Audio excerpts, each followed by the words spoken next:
ಕಟ್ಟಾ ಸುಬ್ರಹ್ಮಣ್ಯ ನಾಯ್ಡು ಅವರು ನಮ್ಮ ಜೊತೆಗಿದ್ದಾರೆ. ಕಟ್ಟಾ ಸುಬ್ರಹ್ಮಣ್ಯ ನಾಯ್ಡು ಅವರು ನಮಸ್ಕಾರ ಕಾರ್ಯಕ್ರಮಕ್ಕೆ. ನನಗೆ ಮೊದಲನೇದಾಗಿ ನಿಮಗೆ ಭಾಳಷ್ಟು ವರ್ಷಗಳಿಂದ ನೀವು ಸಕ್ರಿಯ ರಾಜಕಾರಣದಿಂದ ದೂರ ಉಳಿದಿದ್ರಿ. ಸೊ ಈಗ ಹೇಗಿದೆ ನಿಮ್ಮ ಆರೋಗ್ಯ ಅಂತ? ಆರೋಗ್ಯನೂ ಚೆನ್ನಾಗಿದೆ, ರಾಜಕೀಯನೂ ಚೆನ್ನಾಗಿದೆ. ಓಕೆ, ನಾನು ಸಕ್ರಿಯವಾಗಿ ಇಲ್ಲ ಅನ್ನೋದ್ರ ಬಗ್ಗೆ ನಿಮಗೆ ಅನುಮಾನಗಳನ್ನು ತೆಗೆಯೋದು ತುಂಬ ಇಂಪಾರ್ಟೆಂಟು.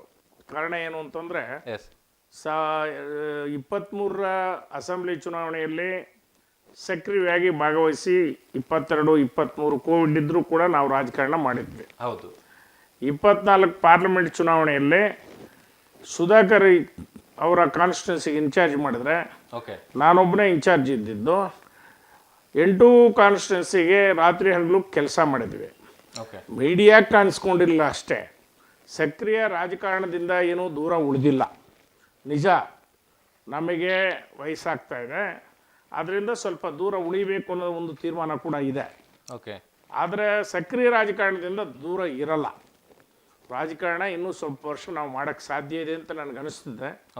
ಆರೋಗ್ಯ ಚೆನ್ನಾಗಿದೆ, ಇನ್ನೂ ಸ್ವಲ್ಪ ದಿವಸ ರಾಜಕಾರಣ ಮಾಡ್ತೀವಿ. ಸರ್, ಈಗ BJPಯಲ್ಲಿ ವಿಚಾರಕ್ಕೆ ಬರ್ತೀನಿ ನಾನು. ಮೊದಲನೇದಾಗಿ ಒಂದು ಕಡೆಗೆ ನೀವು ವಿಜೇಂದ್ರ ಅವರು ಮತ್ತು ಯಡಿಯೂರಪ್ಪನವರು ಬಹಳ ಹತ್ತಿರದಿಂದ ಬಲ್ಲಂಥವ್ರು.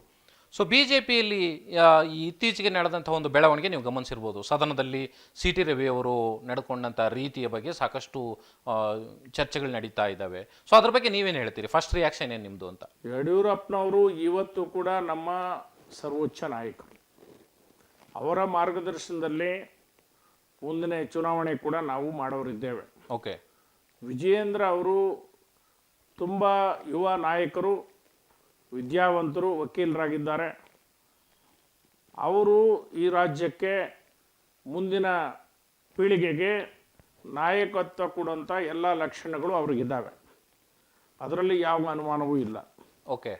ಒಂದು ಲೀಡರ್ನ ತೋರಿಸಿ ನೀವು, ಆ ವರ್ಚಸ್ಸಿರೋರನ್ನ, ಆ ಏಜ್ನವ್ರನ್ನ. 50 ಆಸುಪಾಸಲ್ಲಿದ್ದಾರೆ. ಇನ್ನೂ 25 ವರ್ಷ ನಮ್ಮ ರಾಜ್ಯಕ್ಕೆ ಭಾರತೀಯ ಜನತಾ ಪಾರ್ಟಿಗೆ ನೇತೃತ್ವ ಕೊಡುವಂಥ ಒಬ್ಬ ಲೀಡರ್ ಬೇಕು ನಮಗೆ. ಈ ರೀತಿ ಇದೇ ರೀತಿ ಇರುವಂಥ ನಾಯಕರು ಭಾರಿ ಕಡಿಮೆ ಇದ್ದಾರೆ. ಎಲ್ಲರೂ ವಯಸ್ಸು ಜಾಸ್ತಿ ಆಗಿದೆ, ಹೌದು. ಆದರೆ ಈ ವಯಸ್ಸಿನಲ್ಲಿ, ಮಧ್ಯ ವಯಸ್ಸಿನಲ್ಲಿರುವಂಥವರು ಭಾರಿ ಕಡಿಮೆ ಇದ್ದಾರೆ. ಮನುಷ್ಯನಿಗೆ ವಿದ್ಯಾವಂತಿಕೆ ಇದೆ, ಹೋರಾಟ ಮಾಡುವಂಥ ಸ್ವಭಾವ ಇದೆ, ಸಂಘಟನೆ ಮಾಡೋ ಶಕ್ತಿ ಇದೆ, ಎಲ್ಲರ ಜೊತೆಗೆ ಹೋಗುವಂಥದ್ದು ಇದೆ.